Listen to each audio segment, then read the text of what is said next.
Syria में असद की हार हो चुकी है और वहां पर उनके राष्ट्रपति असद अल बशर को छोड़कर भागना पड़ा सीरिया, शरण लेनी पड़ी रशिया में। अमेरिका इसकी वाहवाही कर रहा है, पर क्या आपको पता है कि इस चीज के पीछे जो व्यक्ति है वो कभी वांटेड टेररिस्ट था।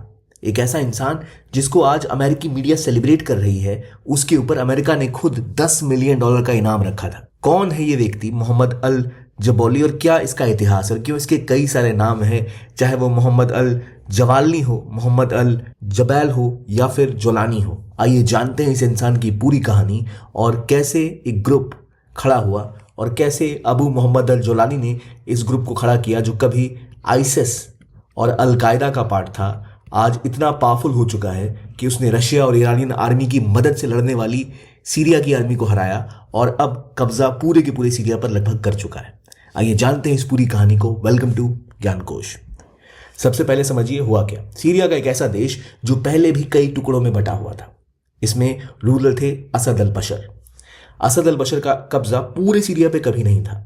सीरिया के कई हिस्से हैं। अगर आप इधर के हिस्से की बात करें तो यहाँ कंट्रोल है एक ऐसे ग्रुप का जो कि कुर्दिश है, और बाकी के हिस्सों में अगर आप टर्की के बॉर्डर के आसपास के हिस्सों की बात करें तो यहाँ पर टर्किश बैक ग्रुप का कब्जा रहा करता था, और बाकी जो इधर का इलाका बचा इनके ऊपर असद का गवर्नमेंट कंट्रोल करके रखती थी। यहाँ पर 2015 में एक बहुत बड़ी सिविल वॉर लड़ी गई थी और उसी से पहले कुछ समय तक यहाँ पर आईसिस यानी इस्लामिक स्टेट का भी कब्जा एक बड़े हिस्से पर रहा करता था, खासतौर पर इस इलाके के ऊपर, जिसको हराकर बड़ी मुश्किल से यहाँ पर असद ने अपनी कंट्रोल की सरकार स्टैब्लिश की थी। लेकिन अब सुनिए हुआ क्या। हुआ यह है कि यहाँ टर्किश बॉर्डर के पास से एक ग्रुप जिसका नाम था HTS, जिसे सपोर्ट था टर्की का, उस ग्रुप ने पहले कुछ हिस्से पे कब्जा किया, उसके बाद इदलिब से होते हुए अलेप्पो के बड़े शहर पर कब्जा करते करते हमा पे कब्जा किया और आखिरकार पूरे के पूरे इस पूरे इलाके के ऊपर कब्जा कर लिया, जहां डमस्कस जैसी उनकी राजधानी पर भी इनका कब्जा हो चुका है। यानी सीरिया से उनके राष्ट्रपति को भागना पड़ा, उनकी आर्मी को आत्मसमर्पण करना पड़ा, और इस चीज को लीड कर रहा था एक व्यक्ति जिसका नाम है अबू मोहम्मद अल जोलानी। अबू मोहम्मद अल जोलानी ने ही इस पार्टी की शुरुआत की जिसको आज HTS के नाम से जानते हैं, या वो ग्रुप जिसने इस लड़ाई को अंजाम दिया। तो इस व्यक्ति की अगर हम इतिहास को जानें तो कहा जाता है कई जगहों पर अलग अलग बातें की गई हैं। कुछ ग्रुप्स के हिसाब से ये इंसान सऊदी अरेबिया में पैदा हुआ, रियाद में। इनके माता पिता सीरियन थे लेकिन वो रहते थे गोलन हाइट्स में। गोलन हाइट्स वो इलाका है, यहां पर है वो गोलन हाइट्स, जिसके ऊपर कब्जा है अभी इजराइल का, लेकिन ये पार्ट हुआ करता था सीरिया का। इसके ऊपर इजराइल ने कब्जा कर लिया। तो मोहम्मद अल गोलानी के पैदा होने के समय इसके माता पिता इसको लेके गए और फिर ये दमास्कस में बड़ा हुआ। और जब ये व्यक्ति बड़ा हो रहा था तो शुरू से ही ये इंटरेस्टेड था वॉरफेयर में, और सबसे पहले ये व्यक्ति ज्वाइन करता है अल कायदा। और ये अल कायदा की शुरुआत कुछ इस तरह से होती है कि 2011 के आसपास ये व्यक्ति इराक से आता है सीरिया लड़ने के लिए, और वहाँ सीरिया पे इसकी जानकारी को देखते हुए इसे ज्वाइन करने का मौका मिलता है एक ग्रुप जिसका नाम होता है नुसरा फ्रंट। नुसरा फ्रंट एक ऐसा ग्रुप था जो कि अल कायदा की सब ब्रांच थी। नुसरा फ्रंट, इस्लामिक स्टेट और अल कायदा, जिसका उद्देश्य था जिहाद फैलाना और एक मुस्लिम खलीफेट बनाना। जब इस व्यक्ति ने यह कहा कि नहीं, वो बिल्कुल भी अबू बकर अल बगदादी का साथ न देके जवाहरी का साथ देंगे, अल कायदा का सब यूनिट बन गया जिसका उद्देश्य था सीरिया में एक खलीफेट को या फिर अल कायदा की पावर को बढ़ाना और इस हिस्से पे कब्जा करना। इस लड़ाई में मोहम्मद अल जोलानी ने लीड किया इस ग्रुप को, और ये ग्रुप लीड होता रहा। लेकिन इसके साथ समस्या ये थी कि जब ये व्यक्ति से लीड कर रहा था तो क्योंकि इसके कनेक्शंस अल कायदा से जुड़े हुए थे, इसलिए जबातुल नसरा के ऊपर अमेरिका हमेशा हमले किया करता था। अमेरिका के ग्रुप्स जबातुल नसरा या नसरा फ्रंट के खिलाफ हमेशा तैयार रहते थे, और क्योंकि ये लोग सीरिया में असद की सरकार के खिलाफ लड़ रहे थे तो असद का सपोर्टर रशिया था, तो रशिया भी इनके ऊपर अटैक किया करता था। तो रशिया और यूएसए जैसी दो बड़ी पावर्स का अटैक परेशान करने लग गया था मोहम्मद अल जोलानी को। तो जोलानी ने सोचा क्यों ना इसे रोका जाए, पर इस बीच में ही जोलानी के ऊपर एक वांटेड कैटेगरी का ठप्पा भी लग चुका था। As a wanted terrorist America ने इसके खिलाफ $10 मिलियन का अवार्ड भी रखा था। अल जोलानी यही नहीं रुका, उसने फिर उसके बाद एक नया ग्रुप फॉर्म किया, हयात तहरीर अल शम, जिसका उद्देश्य था कि वो अल कायदा से दूरी बनाकर कोशिश करेंगे सीरिया की आज़ादी के ऊपर। उनका एक ही उद्देश्य हो गया कि वो लड़ेंगे असद के खिलाफ उन्होंने अपना एजेंडा अलकायदा से अलग कर लिया। लेकिन इसके बावजूद अमेरिका ने तब भी इस व्यक्ति को और इस ग्रुप को टारगेट करके रखा था एज अ टेररिस्ट। अगर आप सीरियन एम्बेसी का उनका कोड देखें तो वहां पर वो HTS को आतंकवादी ग्रुप मानते हैं और उनका कहना है, हालांकि नाम बदल गया, पर यह ग्रुप अभी भी अलकायदा का ही ग्रुप है और मोहम्मद अल जोलानी जो है ये एक टेररिस्ट है, एक वांटेड टेररिस्ट है। तो 2017 की बात है, यानी अभी भी ऑन पेपर मोहम्मद अल जोलानी और यह ग्रुप अमेरिका की नज़रों में अलकायदा का पार्ट है। पर उसके बावजूद बदलती दुनिया को देखिए, जहां पर आज अमेरिकी राष्ट्रपति खुद इस व्यक्ति की तारीफ कर रहे हैं। अमेरिका के बड़े बड़े अखबार और न्यूज़पेपर इस व्यक्ति को एक रिबल लीडर बोल रहे हैं और इसकी विक्ट्री स्पीच जिसमें उसने ईरान को खुलेआम धमकी दी, इसका स्वागत भी कर रहे हैं। तो जब ये काम शुरू हुआ, जब इस व्यक्ति ने HTS की स्टैब्लिशमेंट की और मोहम्मद अल जोलानी ने अपना कंट्रोल बढ़ाना स्टार्ट किया था सीरिया में, तो इसे बैक किया था किसने? तो टर्की ने। और टर्की ये चाहती थी कि पूरे सीरिया के ऊपर असद का कंट्रोल हटे और उनके बैक्ड ग्रुप का कंट्रोल बढ़ जाए, जिससे वो एक तीर से दो शिकार कर सके। एक तो वो सीरिया में असद को हरा सके और दूसरा सीरिया में एक ऐसी पॉपुलेशन है जिसको कहते हैं कुर्दिश पॉपुलेशन का कंट्रोल है सीरिया के एक बड़े हिस्से के ऊपर। और ये वो लोग हैं जो अपना देश बनाना चाहते हैं और बहुत सारे कुर्द तुर्की में भी रहते हैं, तुर्की में भी रहते हैं। तो इनका उद्देश्य है तुर्की, इराक और सीरिया वाले उन हिस्सों को अलग करके एक नया देश बनाया जाए और इसलिए तुर्की इन्हें एज अ थ्रेट देखता है और आतंकवादी मानता है।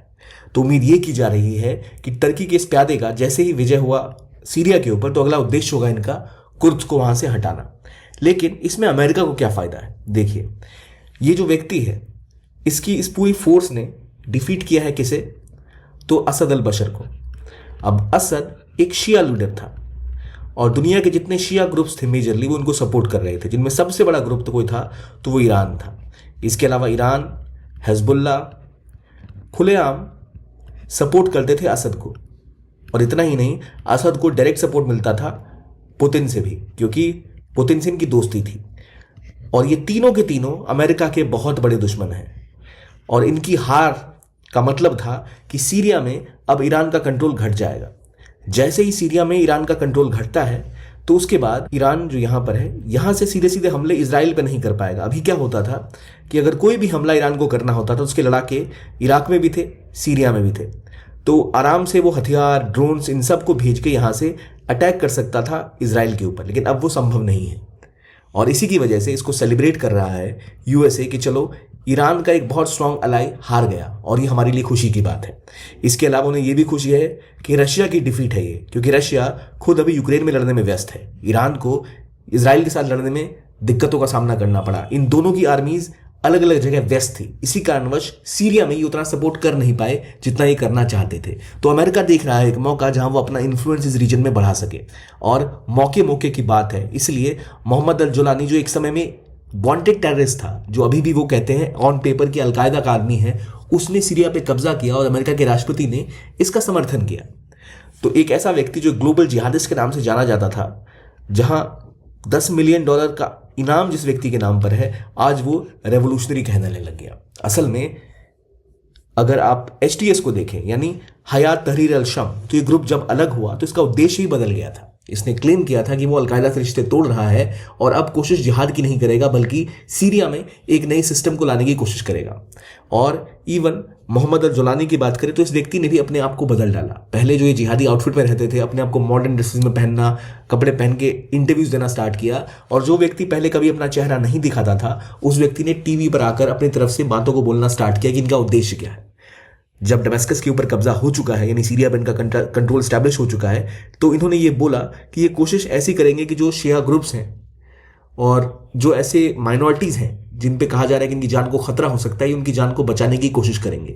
हालांकि सवाल उठता है कि ऐसा ग्रुप जो कभी अलकायदा और कभी आईसिल के साथ भी, यानी आईसिस के साथ भी कुछ कनेक्शन रखता था, जिसका उद्देश्य ग्लोबल जिहाद फैलाना था, सलाफी मूवमेंट को पुश करना था, क्या वो इन बातों को सुनेगा? बात यह भी है कि असल में सुन्नी ग्रुप्स हैं, तो हो सकता है ये कोशिश करेंगे कि शियाज के साथ और अत्याचार हो। खासतौर पे टर्की के सपोर्ट मिलने की वजह से ये कुर्द के खिलाफ भी बड़ा एक्शन ले सकते हैं और उनकी भी जानें बड़ी संख्या में ले सकते हैं। अमेरिका ने कहा कि असद, जो कि एक ऐसा इंसान था जिसने केमिकल वेपन्स का खिलाफ अपने लोगों के खिलाफ किया था सिविल वॉर में, इसलिए उसका विरोध करते हैं। लेकिन अगर वो बात है तो HTS जैसा ग्रुप जिस पे आरोप है कि वो पहले भी कई सारे माइनॉरिटी ग्रुप्स के ऊपर हमले करवा चुका है, टेररिस्ट अटैक करवा चुका है, और कहा यह जा रहा है कि सीरिया में शायद अब क्रिश्चियंस शियास के ऊपर खतरे की घंटी बजने लग गई है। हालांकि ईरान की हार हो चुकी है और रशिया की हार हो चुकी है इस चीज़ में, और अमेरिका भी इसे सेलिब्रेट कर रहा है, पर हमें यह नहीं पता कि भविष्य में क्या होगा। अब ज़रूर ऐसा होगा कि टर्की चाहेगा कि इस पूरे इलाके पर जहां भी कुर्दिश लोग रहते हैं या उनकी आर्मी सीरियन डेमोक्रेटिक फोर्सेस के साथ एक जंग लड़ी जाए, और जिस जंग में वो ज़रूर चाहेंगे कि HTS आगे आए। और अगर ऐसा होता है तो सीरिया में और लोगों की जानें जाएंगी और तबाही मचेगी। पर आज जिस तरह से अमेरिका में इस व्यक्ति को अचानक हीरो बनाया गया जो उनका एक डेजिग्नेटेड टेररिस्ट है, दिखाता है कि इंटरनेशनल पॉलिटिक्स में कोई दुश्मन नहीं होता, कोई दोस्त नहीं होता, केवल इंटरेस्ट होते हैं। सो अगर उनके काम का है तो आज ये व्यक्ति एक रेवोल्यूशनरी है, वरना ये एक वांटेड टेररिस्ट था। आपको क्या लगता है कि हयात तहरीर अल शम का कंट्रोल सीरिया में सीरिया के लिए खुशहाली लाएगा, या फिर ये भी अफगानिस्तान की तरह, लीबिया की तरह और इराक की तरह सीरिया को और अंधे कुएं में ढकेल देगा? ये तो आने वाला समय बताएगा। पर हमें यह पता लगता है कि हयात तहरीर अल शम, मोहम्मद अल जोलानी की लीड वाली ये गवर्नमेंट अब कंट्रोल कर रही है सीरिया के ऊपर। आप कमेंट सेक्शन में जरूर बताइए आप क्या लगता है कि अब क्या होने वाला है। क्या ये अच्छा हुआ इंडिया के लिए या गलत? क्योंकि इंडिया की एम्बेसी आज भी वहां खुली है।